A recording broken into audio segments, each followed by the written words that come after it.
안녕하세요, 모비입니다. 오늘은 새로운 사진을 보내주셨어요.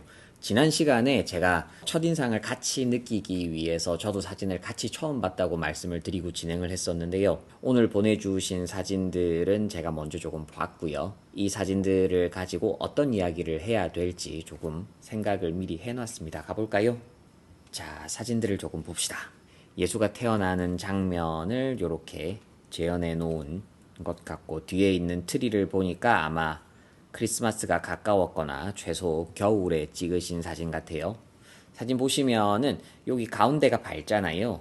여기에 조명이 몇 군데 있는데 여기에 조명이 하나가 있고, 여기에 조명이 하나가 있고, 여기에 조명이 하나가 있어요. 그렇게 해서 자연스럽게 사진 안에 빛이 있는 부분과 없는 부분이 나누어지고, 빛이 어디서 와서 어디로 가는지 그런 게 보이죠. 그래서 제 기준에 좋은 사진은 사진 안에서 빛의 흐름이 보이는 게 좋은 것 같아요. 따뜻한 그런 사진인 것 같습니다. 불교 사찰로 간 것 같은데요. 뭐 어쩌면은 고궁일 수도 있는데, 한국에서 이런 단청을 쓰는 곳은 절 건물이 많으니까요. 풍경이 이렇게 걸려 있고요. 그 다음에 컬러감이 아주 인상적인 사진이네요. 그리고 상대적으로 보면 여기 처마 밑은 어둡잖아요. 빛이 조금 덜 받는 부분인데, 여기는 각도가 맞아서 그러겠죠. 아마 빛이 제대로 밝게 맞아버렸어요. 그러니까 그렇지 않아도 빛의 차이가 나는데, 여기는 금속 반사까지 있어가지고 너무 밝아졌죠. 여기에서 이 사진의 재밌는 거는 선인데요. 요렇게 이 선이 요렇게 하나가 크게 흐르고 요런 선들이 만들어지잖아요. 그리고 여기에 금붕어가 이쪽으로 보고 있어요. 그죠? 만약에 금붕어가 이쪽이 아니라, 이쪽을 보는 게 아니라 이쪽을 봤다면, 또는 이 처마의 끝선을 따라서 봤다면 아마 느낌이 많이 다른 사진이 됐을 것 같아요. 어떤 게 좋다 나쁘다는 없고요. 그런 다른 느낌을 보여줄 수 있지 않았을까 싶습니다. 이 사진을 왜 같이 보내셨을까요? 이 사진이 만약에 단독으로 한 장만 있었다면, 우리 이걸 조금 빼고 크게 보죠. 이 사진이 한 장만 있었다면 동백꽃을 찍은 사진인가 보다라고 하겠지만, 앞에 있는 사진 두 장하고 연결되면은 요것도 종교적으로 읽힐 수도 있을 것 같아요. 그래서 사진이 한 장이 아니라 여러 장의 사진으로 이야기를 구성할 때는 어떤 사진들 속에 두느냐에 따라서 다르게 읽힐 수 있다는 것도 염두에 두시면 좋을 것 같습니다. 빛은 예쁘게 떨어졌네요. 어쩌면 빛을 보고 찍었을 수도 있겠다. 그쵸? 지금 여기 뒤쪽에는 보시면 빛이 많이 들어와 있어요. 밝은 곳이고, 그런데 지금 동백꽃이 있는 곳은 그늘진 곳이잖아요. 나무의 뒷면도 보이고 그늘진 곳인데, 여기에 나뭇잎 사이로 절묘한 틈으로 빛이 들어오는 것 같아요. 아마 이거를 보고 찍으신 것 같아요. 그렇게 보고 생각하면 앞에 있는 두 장도 연결시켜서 쓸 수 있는데요. 아마 이분은 빛을 보는 훈련이 조금 잘 되어 있지 않을까, 또는 빛에 조금 예민하게 반응할 수 있는 시선을 갖고 계시지 않을까, 그런 생각이 듭니다. 다음 사진. 요것도 빛인데요. 요거는 너무 노골적인 빛이네요. 저희가 사진을 찍을 때는 낯설게 보여주는 방법을 항상 고민하지 않나요? 그래서 같은 풍경이라도 어떻게 하면 조금 더 다르게 보여줄 수 있을까를 고민을 하게 되는데, 그런 기준으로 봤을 때는 이런 일몰을 만났을 때 이렇게 찍는 거는 그렇게 어렵지 않을 것 같아요. 많은 사람들이 할 수 있을 것 같은데, 여기에서 인상적인 것은 아마 요 구름의 모양하고요. 요 구름을 아마 인상적으로 보셨지 않을까? 그리고 또 하나는 여기 바닥에 이렇게 가로질러 있는, 길게 화면을 좌우로 가로질러 있는 이 바위가 더 평범하지 않은 조금 인상적인 사진을 만드는 것 같아요. 그래서 이렇게 해가 수직의 이야기를 만들어 주고요. 요 수평선과 요 바위의 이야기가 수평의 이야기를 만들어 주는데, 이 대비가 구성해서 아주 재미있게 보이는 것 같습니다. 어허, 제주도다. 그죠? 앞에 사진들은 제가 어디서 찍으셨는지 알 수가 없는데, 이 사진들은 제주도 같네요. 여기 밑에 있는 여기 자동차 하나 보이시죠? 요거 하나가 있어가지고 이 풍차가, 풍력 발전기가 얼마나 거대한 것인지 그걸 드러내는 것 같아요. 그래서 풍경 사진을 찍을 때 저희가 한 번씩 제안 드리는 테크닉 중에 하나도 풍경 속에 사람을 넣으라는 건데요. 풍경만 찍어서는 그 자리에 실제 가보지 않은 사람은 그 풍경의 거대함 또는 그 압도하는 풍경의 인상을 사진으로는 온전히 다 전달받기가 어려울 때도 있는데요. 여기에 보시면 이렇게 사람이거나 자동차, 우리에게 익숙한 피사체가 같이 들어가 있으면 상대적으로 그 풍경의 크기를 느낄 수 있는 것 같습니다. 그리고 이것도 재밌는데요. 구성도 여기 이렇게 거대한 덩어리하고 조금 작은 덩어리들, 리듬감 있게 동동동동 뛰는 이 리듬감을 재미있게, 그래서 아주 안정적인 사진을 구사하시는 분이신데요. 좋은데요. 다음 사진. 오호, 역시 종교적인 이야기로 이끌어 가시는 것 같아요. 첫 장이랑 연결되죠. 그래서 크리스마스 느낌이 나는 그 장면하고 연결되는 것 같은데, 여기에서는 화사하고 좋아요. 그래서 사실은 십자가를 지고 가는 예수님의 이야기는 힘든 이야기잖아요. 근데 옆에 풍경은 아주 화사해요. 그래서 요 대비도 재밌는 것 같아요. 오호호호호. 저 여기 어딘지 알 것 같아요. 아, 그러면 아까 보였던 처마의 그 풍경 사진도 사찰이 아닐 수 있겠습니다. 여기는 제주도에 있는 생각의 정원이라는, 분재가 아주 아름답기로 유명한 생각의 정원이라는 곳에 있는 그 식당 건물인 것 같은데, 아마 제가 보기에는 여기에도 보면, 야, 요건 선택의 문제일 것 같은데요. 여기 이 부분이 상대적으로 조금 어두워요. 근데 요거를 밝게 하면은 또 이 느낌이 아닐 것 같고, 근데 상대적으로 이 부분은 안 밝아도 될 것 같은데 밝고요. 여기에 옆에 세운 이 기둥의 표현도 좋은데 밝아요. 조금 봅시다. 이것도 뭘 보셨는지 알겠죠? 빛을 보신 거예요. 그죠? 빛을 잘 보시네요. 사진 수업을 할 때 제일 처음에 반복해서 강조해서 말씀드리는 부분들이 빛을 찾아다니라는 건데, 빛에 아주 예민하게 반응하는 좋은 시선을 갖고 계십니다. 똑같네요. 그쵸? 연결되고요. 요것도 상대적으로 어두워서 시선을 가두어 두긴 하는데, 그래도 명백하게 디테일들이 있거든요. 완전히 어두우면 시선을 막는데, 여기 어두운 사이에 조금 남아있는 디테일들은 오히려 찾아보게 만들어요. 그래서 여기 앞에 있는 게 선명하고 크고 밝죠. 누가 봐도 여기에 시선이 있어야 될 것 같은데, 여기에 처음에 시선이 왔다가 아주 빠른 속도로 시선이 여기를 따라 나가버립니다. 저기 뭐가 있지 하고 찾아봐야 되겠지 라는 생각, 궁금해라는 생각으로 시선이 이렇게 빠져나가 버려요. 빨리. 그죠? 그거는 의도적으로 이용하실 수도 있고, 또는 의도가 아닌 경우에는 그럼 저걸 조금 저 부분을 어둡게 닫아줘야 되겠다거나, 정보를 조금 더 지워서 내가 원하는 곳에 시선이 조금 더 오래 머물도록 해야 되겠다라는 그런 방법을 고민해 볼 수 있을 것 같습니다. 오호. 자, 이 사진에서 재밌는 부분은, 이 사진을 찍기 위해서 이 사진을 찍은 분은 어떤 자세였을까요? 앉으셨을 거예요. 그렇죠? 거의 앉으셨거나 바닥에 엎드리거나 그랬을 것 같은데, 사진을 찍을 때 낯설게 보여준다라는 이야기를 한다고 생각했을 때, 보통은 저희가 카메라를 드는 자세는 어떤가요? 앉아있거나 서 있을 때 눈에 대고 이렇게 있잖아요. 그런데 그게 사실은 우리한테 가장 익숙한 눈높이를 만드는 거죠. 사진의 높이를 보여줄 때.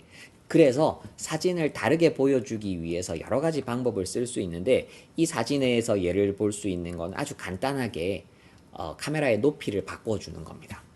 그래서 내가 평소에 보지 않는, 사람들이 평소에 보지 않는 높이에서 카메라로 사진을 찍었을 때 다르게 보이는 거죠. 성당의 이미지를 이렇게 바닥에서 보여주면은, 물론 여기에 사진을 보시면, 다시 사진으로 돌아가서요, 바닥에 있는 반사가 아름답죠. 보기 좋죠. 그렇지만 단지 이 반사를 보여주는 목적이었을 수도 있을 것 같아요. 근데 그렇게 해서 또 하나 얻을 수 있는 효과는, 우리가 평소에 보지 않는 눈높이의 사진을 보여줌으로 해서 이 장면을 조금 더 낯설게 보여주는 거죠. 그리고 여기에서 속도감 있게 빨려 들어가는 시선 보이시죠? 그럼 어디? 시선이 여기에 모이죠? 자, 저희가 사진은 지금 이제 끝까지 다 봤는데요. 할 이야기가 조금 몇 가지 있으니까 얼른 돌아갑시다. 몇 가지 이야기를 해보면은, 우선은 빛을 잘 관찰하는 분이시라는 걸 저희가 알 수 있을 것 같고요. 그러니까 사진 찍기에 아주 기본적이면서 강력한 스킬 하나는 이미 몸에 익히고 계신 거죠. 근데 한 가지 사진을 그 순간이 너무 좋아서 그 순간을 내가 갖고 싶어서 남겨두고 싶어서 찍었다면은 요 자체로 충분히 좋을 것 같아요. 그런데 사진으로 조금 더 공감대를 얻고 그리고 좀 더 많은 사람들에게 내가 느꼈던 감정을 같이 느낄 수 있게 한번 그런 의도를 가진다면 사진을 조금 오래 봐야 되잖아요. 사진을 보는 사람의 시선을 그 사진에 조금 더 오래 붙들어두기 위한 어떤 사진적인 기술들이 있을 건데요. 한번 이분께 제안해 드리고 싶은 건 그 사건을 기다려 봤으면 어떨까라는 생각이 들어요. 사진을 다시 한번 조금만 볼까요? 자, 이 사진 같은 경우에 시선이 이렇게 모여가잖아요. 그죠? 그러면은 애써 사진을 보는 사람들의 시선을 여기로 모아놓은 거예요. 그러면 여기에 시선을 모아왔으니까 여기에서 어떤 사건이 하나 살짝 생기고 있었으면 어땠을까? 신부님이나 아니면은 기도하는 사람이 안 쉽죠, 물론.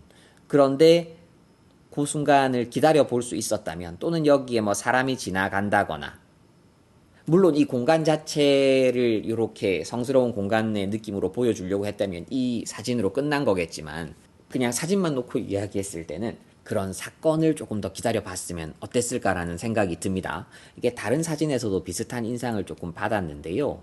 요 사진도 구도나 빛도 좋은 것 같은데 여기에서 만약에 여기나 여기에서 어떤 작은 사건이 벌어지고 있었다면 그러면은 조금 더 사진이 재미있어지지 않았을까라는 생각이 들었습니다. 여기에서는 사실은 일몰 자체가 사건이긴 하겠지만 거기에 뭐 사람의 그림자라든지 여기에 뛰어가는 아이의 그림자일 수도 있을 거고요. 그래서 풍경 속에 하나의 시선을 잘 모아갔으니까요. 거기에 다른 사건을 조금 기다려보는 그래서 빛을 보는 시선은 좋으시니까 그래서 좋은 빛의 공간을 좋은 빛의 사진을 발견했으면 거기에서 조금 기다려 보시면 어떨까. 그래서 한 공간에 사진을 찍는 공간에 조금 더 한번 머물러 보시는 것도 좋겠다라는 제안을 한번 드려보고 싶습니다. 요런 거는 그리고 리터칭으로 여기에선 특별히 볼 건 없고요. 하나 보자면 제가 미리 사진을 조금 봤는데요.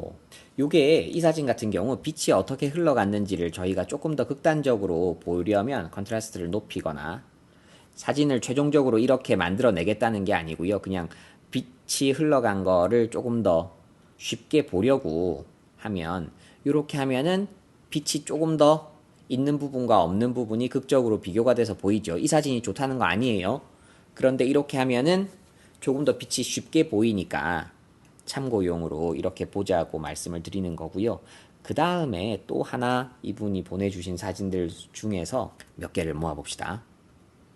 요거 요렇게 해가지고 보시면 어떤 느낌이세요? 사진들이 따뜻하죠. 그죠? 그래서 색온도의 이야기를 할 수 있을 것 같은데요. 이 사진 같은 경우에 보시면 옆에 지금 제가 보여드리는 이 부분을 히스토그램인데요. 여기에 보시면 이쪽이 밝은 쪽이고요. 오른쪽이 밝은 쪽, 왼쪽이 어두운 쪽입니다. 그래서 이 사진에 대해서 히스토그램으로 저희가 알 수 있는 거는 우선 이 사진은 전체적으로 어두운 쪽에 정보가 많아요. 그렇죠? 어두운 쪽에 내용이 많고 그리고 밝은 쪽에 노란색하고 붉은색이 많아요. 그래서 이 사진에서 노란색하고 붉은색을 제거할 수 있어요. 예를 들어 그쵸? 이런 식으로도 만들어 볼 수 있거든요. 만들 수는 있지만 그런데 이 사진이 요게 정답은 아니잖아요. 모든 사진이 화이트 밸런스가 가운데 있어야 되는 건 아니거든요. 그래서 이 사진은 처음에 주신 이 느낌이 훨씬 좋아요. 그죠? 따뜻하고 안아주는 것 같고 성스럽고 높이 있는 것 같고 그래서 이 종교적인 이미지에 훨씬 더 잘 어울리잖아요. 카메라가 요거를 결정하는 건 카메라의 화이트 밸런스인데 그래서 화이트 밸런스를 항상 자동으로 쓰시는 것이 아니라 그 사진에 내 의도를 전달하기 위해서는 어떤 색감이 더 어울릴까라는 것도 같이 고민해 보시면 좋을 것 같아요. 이 사진은 따뜻하고요. 그죠? 이 사진은 약간 브라운 톤이에요. 그죠? 요거는 색감이 어떻게 된 붉은기가 많네요. 그쵸? 이것도 굳이 다듬는다면 뭐 이런 식의 그러면 하얀 빛에 가까워지죠. 근데 요렇게 하면은 전체적으로 여기를 보시면 화이트 밸런스는 평균 값에 가까워졌지만 이게 훨씬 더 따뜻하잖아요. 위로받는 느낌. 저녁에 차분히 혼자 들어와서 앉아있는 저거는 맥주병인가요? 그런 느낌 좋죠. 화이트 밸런스를 어떻게 맞추셔야 됩니다라는 이야기가 아니라 화이트 밸런스를 내 의도에 맞게 조절할 수 있다는 거를 항상 염두에 두시라는 이야기입니다. 그래서 이 사진들이 몇 개가 따뜻하더라고요. 그래서 노릇노릇 구워낸 사진 같은 노릇한 그런 느낌이었고, 상대적으로 다른 사진들은 또 깔끔한 화이트 톤을 만들어 놓는 것도 있고요. 의도하는 사진은 상관이 없는데 의도하지 않는 경우에는 수직 수평은 가능하면 맞춰주는 게 좋긴 합니다. 그죠? 원한다면 여기에서 노출을 어둡게 해가지고요. 시선이 더 여기에 모이게 할 수도 있어요. 근데 뭐 그게 정답은 아닌 것 같습니다. 없는 게 더 좋은데요. 밝은 곳으로 시선이 가서 자연스럽게 여기에 전혀 어색하지 않게 여기에 시선이 잘 머무는 것 같아요. 뭔가 다른 세상의 두 가지 세상의 이야기를 하는 것도 같고요. 재밌습니다. 좋은 사진 보여주셔서 고맙습니다. 이 중에 몇 장은 제가 골라서 사진관 블로그에 네이버 블로그의 순서에 맞춰서 포스팅을 하고 오늘 영상에서 말씀드린 내용을 간단하게만 요약해서 옮겨 놓도록 하겠습니다. 자, 오늘 영상은 여기까지 하고요. 특별히 잘 찍은 사진, 못 찍은 사진 그런 거 가리지 마시고요. 내 사진을 어디에 드러내는 게 부끄럽다 그런 생각도 조금 적게 하셔도 좋을 것 같고, 사진들을 보여주시면 사진에서 잘 된 점, 그리고 조금 더 다듬었으면 좋을 것 같은 점, 그런 부분에 대한 제 의견을 그냥 말씀을 드릴 수 있을 것 같습니다. 좀 도움이 되면 좋겠습니다. 조금 더 재밌는 사진 생활을 위해서 해보시죠. 자, 오늘 여기까지 하겠습니다. 고맙습니다. 수고하셨습니다.